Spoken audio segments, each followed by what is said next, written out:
क्या धुरंधर 2 सच में उतनी बड़ी हिट है जितनी हमें दिखाई जा रही है, या फिर कहानी कुछ और है जो धीरे धीरे हमारे सामने आ रही है? लेकिन इसकी सच्चाई आज भी पूरी तरह हमारे सामने नहीं आई है। आज हम इस फिल्म का रिव्यू नहीं बल्कि उन सवालों की बात करेंगे जो हर कोई पूछ रहा है, लेकिन इसका सीधा जवाब आज भी किसी के पास नहीं है। शुरुआत करते हैं वहीं से जहां से यह कहानी इंटरेस्टिंग होती है। सेंसर बोर्ड ने इस फिल्म को एक बार नहीं, 2 बार नहीं, बल्कि लगभग 10 बार इस फिल्म को देखा है और उसके बाद पूरी फिल्म से करीब 6 मिनट का हिस्सा कट किया है। अब असली सवाल यह नहीं है कि क्या कट हुआ है क्या नहीं, बल्कि यह है कि इतना कुछ काटने की जरूरत क्यों पड़ी। क्योंकि नॉर्मली फिल्म 1 या 2 बार रिव्यू में क्लियर हो जाती है, लेकिन इस केस में बार बार रिव्यू हुआ है और फिर कट्स लगे गए हैं। रिपोर्ट्स में यह सामने आया है कि कुछ सीन्स में ज़्यादा गाली गलौज थी, कुछ विजुअल्स ज़्यादा इंटेंस थे और कुछ सीक्वेंस ऐसे थे जिन्हें थोड़ा कम दिखाना पड़ा।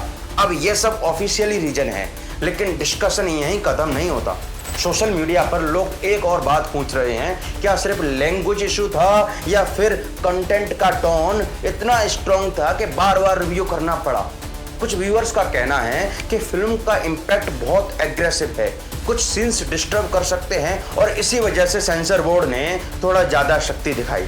अब यह फाइनल सच है या नहीं ये साफ नहीं है, लेकिन पैटर्न क्या दिखता है, मल्टीपल रिव्यूज, फिर कट्स, फिर ए सर्टिफिकेट। मतलब फिल्म को पास करने से पहले काफ़ी बार चेक किया गया है और यहीं से क्यूरियोसिटी शुरू होती है। आखिर ऐसा क्या था जो हमें पूरा देखने नहीं दिया गया। अब आते हैं ऑडियंस बिहेवियर पर। लोग सच में थिएटर्स जा रहे हैं या फिर ऐसा माहौल बना दिया गया है कि हर किसी को लगे सब लोगों ने यह फिल्म देख ली है, बस हम ही पीछे रह गए हैं। जब आप ऑनलाइन बुकिंग देखते हो तो हर जगह बुकिंग फुल दिखती है, लेकिन कई व्यूअर्स ने लिखा है थिएटर्स उतने भरे नहीं थे। कुछ लोगों ने तो थिएटर्स के फोटो शेयर किए। अब ये हर जगह हो रहा है या नहीं यह कंफर्म नहीं है, लेकिन सवाल उठता है, अगर बुकिंग फुल है तो सीट्स खाली क्यों दिख रही हैं, और अगर सीट्स खाली हैं तो बुकिंग फुल कैसे दिख रही हैं? यही गैप है जो डाउट पैदा करता है। अब हाइप की बात करें, हर प्लेटफॉर्म पर एक ही फिल्म बार बार पुश की जा रही है। कुछ लोग कहते हैं ऑर्गेनिक हाइप है, लेकिन कुछ लोग कहते हैं यह पुश किया जा रहा है क्योंकि सेम सीन, सेम डायलॉग्स हर जगह रिपीट हो रहे हैं। अब सच क्या है यह क्लियर नहीं, लेकिन इतना साफ दिख रहा है कि लोगों के दिमाग में इस फिल्म को लेकर एक खास इमेज बनाई जा रही है। और एक चीज जो सबसे ज्यादा मजेदार है, फिल्म सिर्फ कहानी नहीं दिखाती, वे ये भी तय करते हैं कि ऑडियंस चीजों को कैसे देखेगी। मतलब किस इवेंट को हाईलाइट करना है और किसे क्वाइटली साइड में रखना है, किस करेक्टर को हीरो बनाना है और किसे विलेन, यह सब पहले से डिसाइड होता है और धीरे धीरे ऑडियंस वही मानने लगती है जो बार बार दिखाया जाता है। कुछ लोग इसे इन्फ्लुएंस कहते हैं, कुछ नैरेटिव बिल्डिंग कहते हैं, लेकिन सच इतना है स्टोरी टेलिंग सिर्फ एंटरटेनमेंट नहीं रही, यह परसेप्शन शेप करने का टूल बन चुकी है। अब सबसे कंट्रोवर्शियल पॉइंट, कुछ व्यूअर्स का कहना है कि फिल्म में एक खास पार्टी की सोच को बार बार हाईलाइट किया गया है। कुछ सीन्स में एक साइड को ज्यादा पावरफुल दिखाया गया है और दूसरी साइड को कमजोर या गलत तरीके से।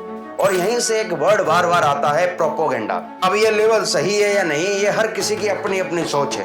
अब कमाई की बात करते हैं, सिर्फ एक हफ्ते में इस फिल्म ने 1000 करोड़ का आंकड़ा पार कर लिया है। लेकिन सवाल यह है, ये जितना दिख रहा है क्या उतना ही सच है या फिर हमें वही दिखाया जा रहा है जो दिखाना जरूरी है? कुछ फिल्म्स एक्सपर्ट्स ने भी इनडायरेक्टली कहा नंबर इंप्रेसिव है लेकिन क्लियरिटी कम है। अब एक्टर्स और कहानी पर आते हैं। अगर लीड एक्टर रणवीर सिंह की बात की जाए तो कई सीन्स में उनकी इंटेंसिटी काफी स्ट्रॉन्ग दिखाई देती है। कुछ मोमेंट्स ऐसे हैं जहां वो पूरी तरह कैरेक्टर में डूबे हुए लगते हैं और कहानी भी कुछ ऐसी है, एक ऐसा किरदार जो अपने मिशन और अपनी सोच के बीच फंसा हुआ है, जहां सही और गलत की लाइन धीरे धीरे ब्लर होती जाती है। मतलब यह सिर्फ एक्शन नहीं है, यह माइंड सेट और कॉन्फ्लिक्ट की स्टोरी है। लेकिन कहानी की रफ्तार कहीं कहीं थोड़ी धीमी पड़ जाती है, जिसे हर व्यूअर इजीली एब्जॉर्ब नहीं कर पाता। अब अगर डायरेक्शन की बात करें तो आदित्य धर का विजन काफी बड़ा नजर आता है। स्किल्स, विजुअल्स, बिल्डअप्स, हर चीज ग्रैंड फील देती है और स्टोरी को भी उसी लेवल का प्रेजेंट करने की कोशिश की है जहां इमोशंस, पॉलिटिक्स और एक्शन तीनों को एक साथ दिखाया गया है। अब बात करते हैं क्लाइमेक्स की। यहाँ से स्टोरी अचानक टर्न लेती है। इसी मोमेंट पर एक अनएक्सपेक्टेड एंट्री होती है राकेश वेदी की। पूरी फिल्म में एक ऐसे रोल में नजर आते हैं जिसे शुरुआत में एक छोटा मोटा नेता समझा जाता है, जिसकी कहानी में ज्यादा वैल्यू दिखाई नहीं देती। जब भी वो स्क्रीन पर आते हैं कुछ उल्टा पुल्टा करते हैं और कई बार तो उनके सीन्स पर ऑडियंस हंस भी देती है।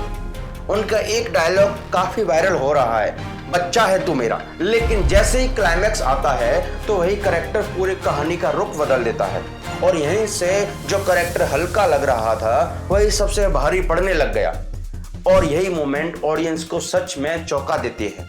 अब सबसे इंपॉर्टेंट पॉइंट, रीच। इतनी ज्यादा स्क्रीन इस फिल्म को दे दी गई है कि बाकी फिल्मों के लिए जगह ही कम बची है। मतलब इसको आप डिमांड कहो या दादागिरी, ये आप खुद समझ सकते हैं। ऑडियंस थिएटर पहुंची तो ऑप्शन लिमिटेड दिख रहे हैं। जब ऑप्शंस लिमिटेड होते हैं तो चॉइस भी अपने आप वही बन जाती है। अब आखिरी बात, यह फिल्म अच्छी है या बुरी ये अलग डिबेट है, लेकिन यह फिल्म सवाल छोड़ रही है।